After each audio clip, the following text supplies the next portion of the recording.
Bo día a todos. Damos comenzo á sesión extraordinaria do Pleno do 14 de xaneiro de 2026 co seguinte orden do día. Punto primeiro, solicitude de posta adicional 1-2026 para gastos sociais extraordinarios do exercicio 2026. Cada ano salen axudas da Diputación Provincial con cargo ao POS, concretamente o 28 de novembro aprobaronse as bases do POS, onde tamén se regulan as bases do POS adicional 1 2026, que é para financiar gastos sociais extraordinarios. Corresponden ao Concello de Coristanco 103.331,83 euros. A data límite para presentar a solicitude ou para remitir a documentación a Diputación o día 15, mañán, por lo tanto, a necesidade de facer este pleno extraordinario. A proposta da traballadora social propónse adicar a totalidade dos recursos a incrementar a partida do SAF na modalidade de dependencia. Aclarar que non adicamos ningúns recursos a persoal porque o persoal xa de forma estructural colga do presuposto, a auxiliar, que ahora mesmo está sendo coberta por unha funcionaria interina, e a traballadora social vai estar orzamentada no vindeiro orzamento e tamén contará con axudas específicas en este caso de outra administración como é a Comunidade Autónoma Xunta de Galicia. Como dato xeral, decir que o ano pasado as obrigacións recoñecidas netas foron de 869.000 euros en SAF. Abrimos un turno de intervencións. Sí, bons días. Primeiro, dicir que na súa proposta o que é na plantilla de datos cos gastos e cos posibles gastos entendo que será de copia-pega, pero aparece 2025. Entón, en caso de registralo na Diputación, pois cambien o ano, vale?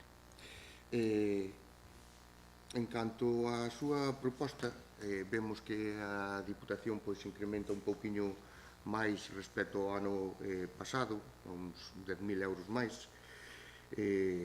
Entendo que é debido pois aos incrementos de custes que vai tendo o servicio na súa fogar e de dependencia, que vemos que cada ano pois temos que invertir máis recursos propios, mentras que pois as administracións que teñen as competencias pois siguen mantendo e conxelando as aportacións ao Concello.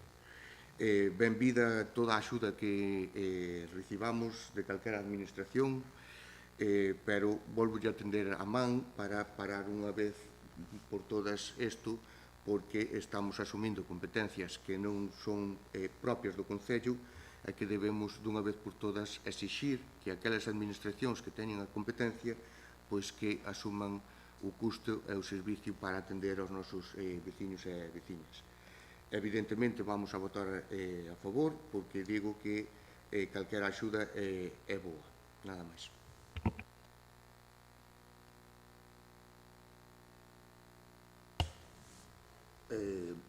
Que o gasto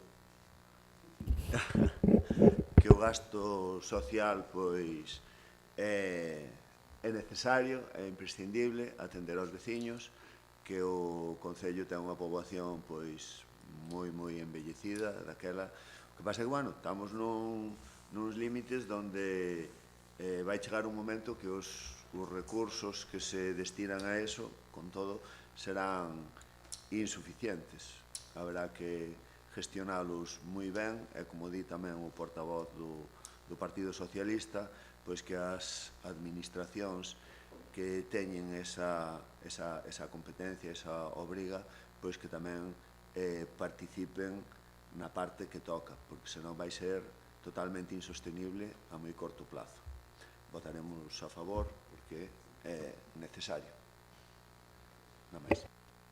Gracias. Simplemente a proposta de acordo que é onde hai o erro que pon do ano 2025, evidentemente refírese ao 2026, tanto o resto de anexos xa están corregidos, poñen 2026, foi un erro, pero, bueno, a proposta que vamos a votar xa é, evidentemente... Probablemente sea da propia Diputación, porque o anexo temos que descargar da Diputación, pero, bueno, se por eso E despois, eu comparto que realmente as competencias non son locales, aínda que como administración máis próxima ao ciudadano ten que prestalas e prestalas porque ao final falamos de personas e non poden estar desatendidas. E eu creo que comparto tamén que a Corporación un dato de que entre o ano 24 e 25 incrementaron un 25% as horas prestadas. Si isto vamos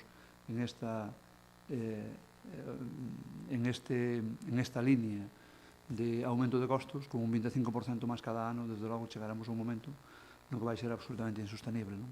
E 25% en dependencia, 30% en libre concurrencia. De feito, temos agora solicitado casi duplicar as horas disponibles para a libre concurrencia, co cal comparto de que non é a administración local a competente, aínda que sí que a administración máis próxima que ten que prestar o servicio.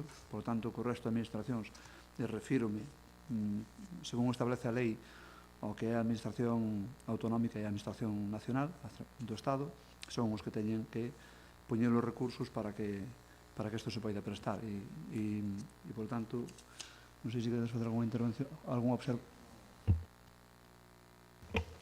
Gracias. Un pequeno apuntamento. Falaba vostede que se incrementou un 30% pois a prestación por libre concurrencia. Eu recordo, señor alcalde, entendo que pois este incremento e esta aportación da Diputación que sexa pois para sufraxar aquel servicio que todavía hai veciños e veciñas en Coristanco que están pendentes, que non se lle ou tuveron que anular a solicitude do SAF, co cal están pendentes desa libre concurrencia. Entón, pediríalle que canto antes pois se poida ir a prestar o servicio, nada máis. Engadir que a tal efecto fixose unha solicitude para que desde a Diputación nos incrementen ata un total de 6.778 horas, 3.500 horas máis. A solicitude fixose con data 11 de novembro de 2025, igual que se fixera no 24. O cal vamos alineados nesa dirección de que presentan as solicitudes e unha vez temos disponibilidade, a traballadora social, pois, evidentemente, distribuye as horas con arreglo ao baremo que ten cada usuario. Pois pasamos a votar a proposta de acordo, que fundamentalmente trátase de participar no Plan Provincial de Cooperación ás Obras e Servicios de Competencia Municipal, Plan Único de Concellos, pos adicional 1-2026 da Diputación Provincial para o financiamento de gastos sociales extraordinarios e aceptar a totalidade das súas bases e solicitar a aplicación da checa provincial asignada aos gastos sociales según se indica a continuación, que fundamentalmente é dedicar 103.331 euros a incremento de horas para os usuarios. Votos a favor? Apróbase por unanimidade. Pois, moitas gracias. Hai unha cuestión xa a parte